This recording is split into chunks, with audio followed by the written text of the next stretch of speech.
이바울의 3분 묵상. 출애굽기 22장 16절에서 31절. 오늘 본문을 통해 만날 하나님의 영광은 자애로우신 하나님입니다. 본문 27절에 이렇게 기록되어 있습니다. 그가 나에게 부르짖으면 자애로운 나는 들어주지 않을 수 없다. 표준 세번역에서는 자애로운이라는 표현으로 하나님을 묘사하고 있고요. 개역개정은 자비로운이라고 기록되어 있습니다. 영어 성경에는 compassionate, gracious로 기록되어 있습니다. 공감하시는, 은혜로우신 이런 의미를 갖고 있습니다. 오늘 본문을 통해서 자애로운 하나님을 볼 때 하나님은 약자를 보호하시는 분임을 알 수 있습니다. 21절에서는 나그네를 학대하거나 억압하지 말라고, 22절에는 과부나 고아를 괴롭히지 말라고 성경은 기록하고 있습니다. 25절은 가난한 자들과 빚진 자들에게 너무 박하게 굴지 말라고 합니다. 만약 이런 약한 이들이 나에게 부르짖어 기도한다면 나는 기도에 응답할 수밖에 없다. 나는 자애로운 하나님이기 때문이다 라고 주님은 자신을 밝히고 계십니다. 현재 본문에서는 이런 약자들에게 잘해주라는 권면은 없습니다. 다만 이미 괴로운 처지에 있는 약자들을 괴롭히는 자들은 내가 반드시 그냥 두지 않겠다라고 하나님은 말씀하십니다. 어제도 법은 우리를 위해 있다고, 억울한 일이 없도록 우리를 보호하는 것이라고 말씀드렸습니다.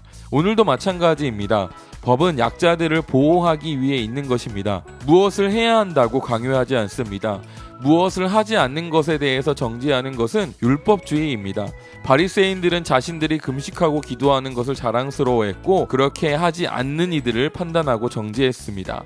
그들을 더럽고 불경하게 여겼습니다. 이것은 율법주의의 전형적인 모습입니다. 현재 교회에서도 신앙의 기준을 세워놓고 그렇게 하지 못하는 이들을 판단하고 정죄하는 모습을 쉽게 볼 수 있습니다. 이것은 신앙이 아니라 율법주의입니다. 자기 의에 도취되어 스스로 높게 여기는 것입니다. 이것은 하나님이 미워하는 모습입니다. 약자들을 괴롭게 하는 일이기 때문입니다. 하나님의 마음은 이와는 전혀 다릅니다. 하나님은 무엇인가를 요구하시지 않습니다.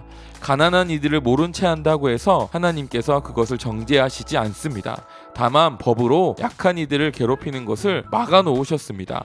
적어도 그들이 다시 일어날 수 있도록 아주 기초적인 환경을 제공하려는 것이 아버지 하나님의 마음입니다. 우리는 이런 하나님의 마음을 알 수 있습니다. 약자를 불쌍히 여기시는 하나님임을 알 수 있습니다.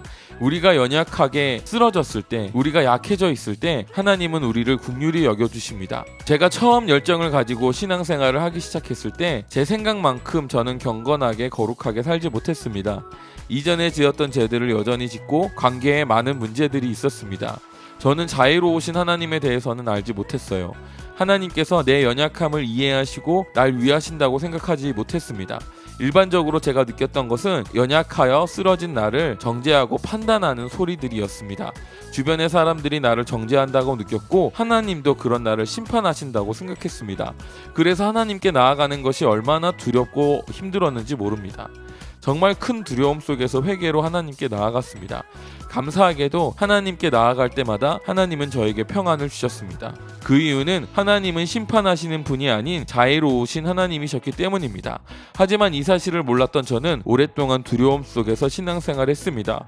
하나님을 몰라서 두려움에 떨었던 때가 얼마나 힘들고 괴로웠는지 모릅니다. 감사하게도 하나님은 저에게 당신의 사랑을 계시하여 주셨습니다. 저는 하나님의 자애로우심을 받아들일 수 있었습니다. 그리고 지금은 이전과는 비교도 되지 않을 만큼 구별된 삶을 살고 있습니다. 하나님의 사랑이 저를 변화시켰습니다. 하나님은 오늘 본문을 통해 당신의 자비와 사랑을 계시하고 있습니다. 오늘은 그 사랑과 자비를 묵상해 봅시다. 묵상에 동참합시다. 각자의 묵상 댓글로 남겨주세요. 함께 묵상하는 문화를 만들어 갑시다.